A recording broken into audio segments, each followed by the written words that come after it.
Gold का M1 का chart मैंने इस वक्त ओपन किया हुआ है। यही वीडियो अगर आपने मिस कर दी है तो आपको बहुत ज़्यादा नुकसान हो सकता है। उसकी वजह ये है कि इसके अंदर मैं आपको एक बहुत अच्छी चीज़ बताने वाला हूँ जो आपको कोई भी नहीं बताएगा। मैंने अभी थोड़ी देर पहले ये M1 का चार्ट है, मैंने ये मार्केट ना यहाँ से ये सेलिंग में आ रही थी, तो मैंने ये कुछ लेवल्स इसको रेड किया हुआ था, यानी कि सेलिंग मेरे ये एरियाज़ थे।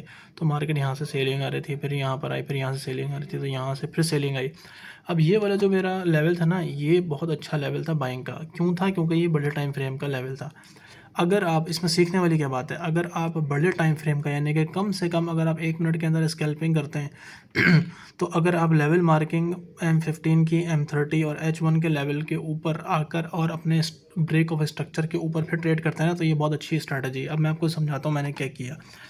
अब यहाँ पे देखें, एक लोअर लो बन रहा था, ये लो था, फिर ये लो था, फिर ये लो था, फिर ये लो था। इसका मतलब ये है कि मार्केट एक डाउन ट्रेंड में है। तो जब भी मेरे ये सारे लेवल्स को ब्रेक करते हुए यहाँ से तो खैर मैं सेलिंग ही करता रहा, लेकिन जब ये मेरे इस वाले बड़े टाइम फ्रेम के लेवल पर आई तो यहाँ आने के बाद मैंने क्या किया कि जो मेरा जब प्रीवियस रेजिस्टेंस था ना, ये जब भी अगर मेरे यहाँ से ये ब्रेक होगा, अब मैंने क्या किया, पहले तो वेट किया, लेवल पर आए, लेवल पर आने के बाद मुझे एक कम से कम प्रीवियस रेजिस्टेंस ब्रेक होना चाहिए। तो प्रीवियस रेजिस्टेंस जब ब्रेक होगा तो फिर मैं समझ गया कि ये लेवल हमारा काम करेगा। तो ये हमारा प्रीवियस रेजिस्टेंस था और मार्केट ऊपर गई, जाने दिया, मैंने इंतज़ार किया, मार्केट दोबारा जब नीचे आई इस वाली कैंडल से फिर अपनी बाई का ट्रेड ली और ये मार्केट चली गई। यहाँ पे क्या हुआ, स्ट्रक्चर ब्रेक हुआ। स्ट्रक्चर ब्रेक होता है, फिर रीटेस्ट होता है, फिर कन्फर्मेशन होती है और फिर एंट्री होती है।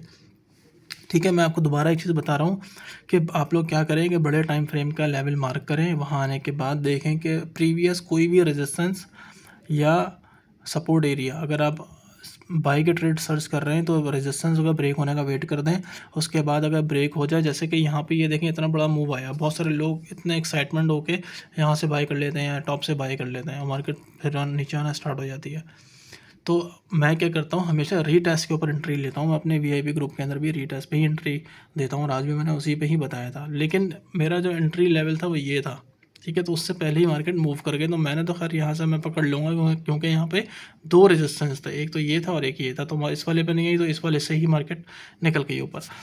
तो ये अब यहाँ पे निकल गई है, ठीक है। तो अब ये क्या कर रही है, हायर हाई बना रही है। अब मार्केट यहाँ पर आएगी तो यहाँ से अगर कोई ग्रीन मिलती है तो यहाँ से भी बाइंग हो सकती है। ये एक लेवल है, यहाँ पे ग्रीन मिलेगी तो यहाँ से बाइंग करेंगे। ये एक लेवल है, यहाँ से ग्रीन मिलेगी तो यहाँ से भी बाइंग करेंगे। देखिए, इसलिए मैंने ये एरो बनाए हुए। तो ये मैंने जब ट्रेड यहाँ पे बनेगी तो यहाँ पे मैं अपने वीआईपी ग्रुप के अंदर मेंशन करता हूँ। जैसा कि यहाँ ग्रीन बन गई है। अब इसमें फ़ायदा क्या होता है कि स्टॉप लॉस आपका बहुत छोटा रहेगा इसमें। अगर मैं यहाँ से बाई का ट्रेड लेता हूँ ना, तो इस ग्रीन के ऊपर ये, तो मेरा ये कितना स्टॉप लॉस बनेगा इसका, ये तकरीबन 20-25 पिप का आपका स्टॉप लॉस बनेगा, ठीक है। और उतने 1:1 या 1:2 का आप टारगेट रख लें, ठीक है। अब यहाँ से मैंने एक बाई का ट्रेड समझ लें कि एक ले लिए फॉर एग्जांपल, क्योंकि लेवल पे आ गई थी, ग्रीन मिल गई, तो मैंने यहाँ से बाइंग ले ली, ठीक है। या मैं वीडियो बनाते बनाते मैंने वीआईपी के अंदर ये नहीं बताया, लेकिन वीआईपी के अंदर मैंने इमेज सेंड कर दी थी और वॉइस भी कर दिया था, तो उन लोगों ने ले ली होगी ऑटोमेटिकली ट्रेड।